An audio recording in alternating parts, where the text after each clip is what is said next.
नमस्कार।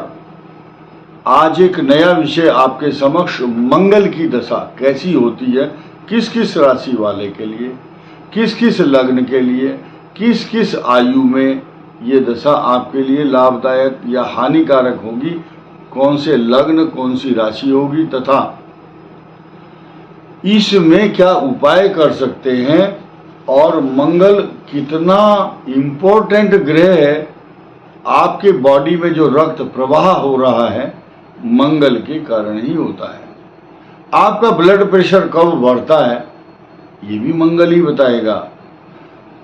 कब किसका ऑपरेशन होगा, कब झगड़े मुकदमे गोलीकांड या जेल यात्रा पुलिस केस होंगे, ये भी मंगल की सिचुएशन और उसकी स्थिति, बल, शत्रु राशि, मित्र राशि कहाँ बैठा है, किसकी महादशा चल रही है, किसकी अंतरदशा चल रही है, ये सारी चीज डिपेंड करती है। मंगल बाल्यावस्था का कारक है कुंडली में या वृद्धावस्था युवावस्था में है। किसने अंश पर किस डिग्री का किस से दृष्ट है और किस भाव में है ये भी निर्भर करता है।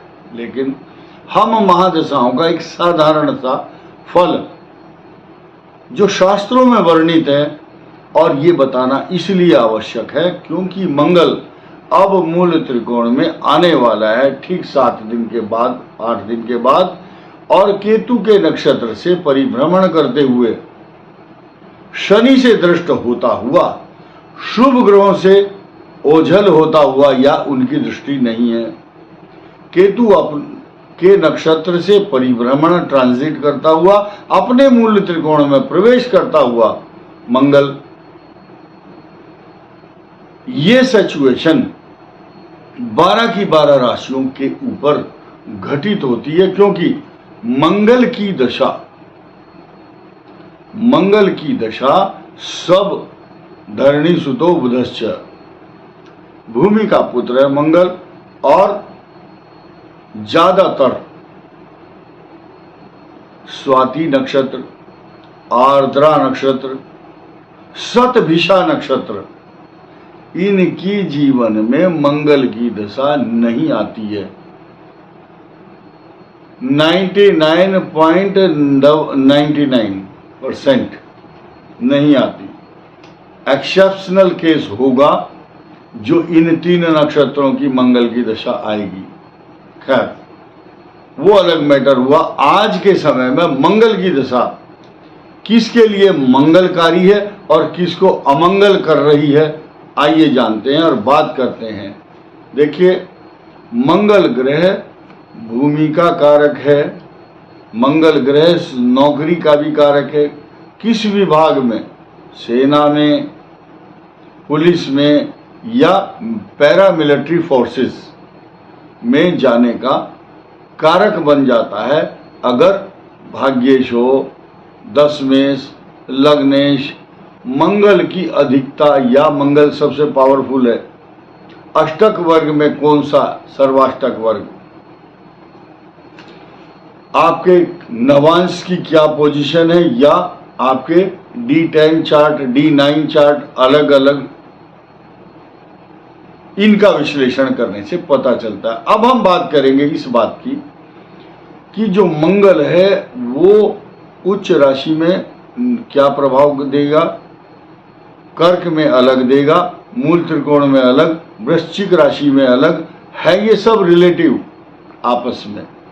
लेकिन मंगल की दशा क्या करती है, खराब स्थान में बैठता है मंगल या अशुभ फल देता है तो क्या करता है, ध्यान से सुनिए। शस्त्राभिघातो नप्तेश्च पीड़ा चौराग्निरोगास्य धनस्य हानि, यानी कि शस्त्र से आघात, या शस्त्र क्या है, अगर डॉक्टर ऑपरेशन कर रहा है वो भी शस्त्र से ही करता है, वो भी इंस्ट्रूमेंट से, चाकू से पेट चीरता है या जहां ऑपरेशन करना वहां चाकू लगाता है डॉक्टर, सर्जन। शस्त्राभिघातो, शस्त्र से शरीर में आघात होता है, चाहे चोट लग गई हो, आपको एक्सीडेंट हुआ हो तो। चौराग्नि रोगास्य धनस्य हानि, और रोगों से कष्ट, अपेंडिसाइटिस, कोलाइटिस या गैस्ट्रोएंटराइटिस, एंडोस्कोपी हुई, आंतों में प्रॉब्लम है, एमीबाइसिस प्रॉब्लम है, या कोई छोटी सी रसोली गांठ है शरीर के अंदर, ऑपरेशन का कोई भी कारण बनाता है मंगल। अब ये स्थिति मंगल की है। चौराग्नि रोग, चोर आ जाते हैं, चोरी कर लेते हैं घर में, मंगल की दशा में चोरी होती है। अगर चतुर्थ भाव में तो भूमि का हरण, या घर में कुछ जेवरात या वाहन चोरी होना, बहुत से लोगों की मोटरसाइकिल, कार, स्कूटर चोरी होता है, मंगल की दशा चल रही होगी, देख लेना, या शनि की ढैया। रोगास्य धनस्य हानि, धन की हानि होती है। आदमी किसी का गारंटर बन जाएगा, किसी को नौकरी दिलाने के बहाने से कोई बोलेगा रिश्वत देनी है, तो रिश्वत में चला जाता है धन, ठगी हो जाती है। आजकल ऑनलाइन फ्रॉड हो रहे हैं, मंगल की दशा है। अब आइए, ये निगेटिव इफेक्ट हुआ। चौराग्नि रोगास्य धनस्य हानि, शस्त्राभिघातो नृतेश्च पीड़ा, पुलिस केस होते हैं, मुकदमे चलते हैं, लिंगर ऑन, बहुत दिन तक लटके हुए हैं, कई कई साल मुकदमे लड़ रहे हैं लोग। धनस्य हानि, धन की हानि। पॉजिटिव इफेक्ट अगर मंगल का है, मंगल 10वें स्थान में बैठा है, 11वें में है, 9वें भाव में है, लग्न का स्वामी है, या अच्छे पोजीशन में उच्च का है, मूल त्रिकोण में है। चौराग्नि रोगास्य धनस्य हानि। और जब पॉजिटिव इफेक्ट होगा तो क्या होगा? जमीन का लाभ, गाड़ियां बहुत अच्छी अच्छी, कई फैक्ट्री लगती हैं, बड़ी बड़ी प्लॉट खरीद लेता है, कॉलोनी काटता है, प्रॉपर्टी डीलर बन जाता है, जमीनें बेचता है, कारखाने बनाता है, और टेक्निकल काम से बहुत सारी वर्कशॉप चलाता है मनुष्य। बहुत दिन से किराए पर रह रहा था और मंगल की दशा आई और वो अपना मकान बन गया। अपने मकान में बैठने के योग शुक्र की महादशा में। सूर्य, चंद्र और मंगल ये कल्याण करते हैं। चंद्रमा की दशा में ज्यादातर अच्छे वस्त्र आभूषण खरीदता है मनुष्य। विवाह होते हैं, स्त्रियों के सुख, नौकर चाकर का सुख जरूर मिलता है। अच्छे कपड़े पहन करके चलता है, समाज में पहचान बनाता है। लेकिन मंगल बहुत बड़ी अपॉर्चुनिटी देता है, यानी कि जितने भी पाप ग्रह हैं ना, वो उस मुकाम पर पहुंचाते हैं मनुष्य को। राहु की महादशा में बहुत ऊंचा उठता है मनुष्य, और शनि की दशा में भी बहुत ऊंचा उठता है। लेकिन मंगल ग्रह इतना ऊंचा ले जाता है मनुष्य को, जितनी ऊंचाई हाथी की होती है ना, हाथी बहुत ऊंचा होता है, तो हाथी के कद के समान पद, हाथी का कद और मंगल की महादशा जिनकी पॉजिटिव चल रही उसका पद, उसे देख करके बहुत सारे लोगों को कष्ट होता है।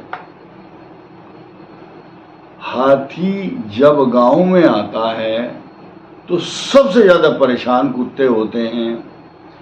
एक बचपन में हमने कहावत सुनी थी, हाथी जाए बाजार, कुत्ते भौंके हजार। क्योंकि उन कुत्तों ने कभी ऐसा जानवर देखा नहीं है, बहुत महाकाय, विशाल, बड़े बड़े कान, पूंछ और सूंड उसकी,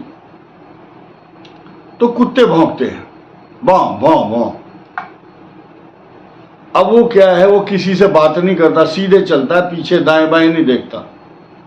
यानी कि जब मनुष्य की प्रतिभा और उनका कद और उनका मान सम्मान बढ़ता है मंगल की दशा वालों का, तो छोटे मोटे जो छुट भैये हैं वो क्या बोलते हैं, अरे यार ये तो कल तक तो ऐसे ही घूमता था स्कूटर साइकिल पर, आज बड़ी बड़ी गाड़ियों में घूमता है, बस किस्मत की बात है। लेकिन मंगल की दशा वाला आदमी अपनी कोई भी डिग्निटी, अपने अनुशासन से समझौता नहीं करता। अगर उनकी मेष राशि, धनु और सिंह राशि सिंह लगन होगा तो वो अपनी रेपुटेशन को, डिग्निटी को मेंटेन करना पसंद करते हैं। तो मंगल की महादशा वालों का खास तौर से मीन राशि मीन लगन, सिंह राशि सिंह लगन मूंगा अवश्य पहनिए। मंगल की महादशा में मंगल मूर्ति मारुति नंदन, सकल अमंगल मूल निकंदन। सारे अमंगल जो है, बुराइयां हैं, उनको जड़ से निकाल देंगे। हनुमान जी की उपासना कीजिए, मूंगा पहनिए। मूंगा किस में? रिंग फिंगर, इंडेक्स में नहीं, रिंग फिंगर में, यानी कि अनामिका में। मंगलवार के दिन तांबे में पहने या सोने में, ये मैंने स्पष्ट बताया। और स्पष्ट साफ करके दूध से धो करके अच्छे मुहूर्त में मंगलवार को पहन सकते हैं। इस बात, छोटी सी बात को हम उपाय क्यों नहीं बताते? बताने के बाद अपनी मुसीबत खुद लेते हैं हम। हर आदमी हर 10 मिनट के बाद अच्छा वो मंत्र बताइए, वो जो उस दिन बताया था। आज की डेट में इंटरनेट का जमाना, सबको पता है किस ग्रह का कौन सा उपाय है। नेट पर चेक कर लो, या आपके आसपास कोई विद्वान अवश्य होंगे। ऐसा नहीं है कि हम जानते नहीं हैं, लेकिन बताएंगे तो लोग कंफ्यूज होकर के बार बार फोन करते हैं। तो इतना समय नहीं है कि हम आपको ये बहुत छोटा विषय होता है। और देखिए, जितने भी पढ़े लिखे लोग हैं, बहुत हाईली क्वालिफाइड, वो कभी सवाल नहीं पूछते। जो कहा, थोड़े कहे को ज़्यादा समझ लेते हैं। इस वीडियो में इतना ही। धन्यवाद, नमस्कार।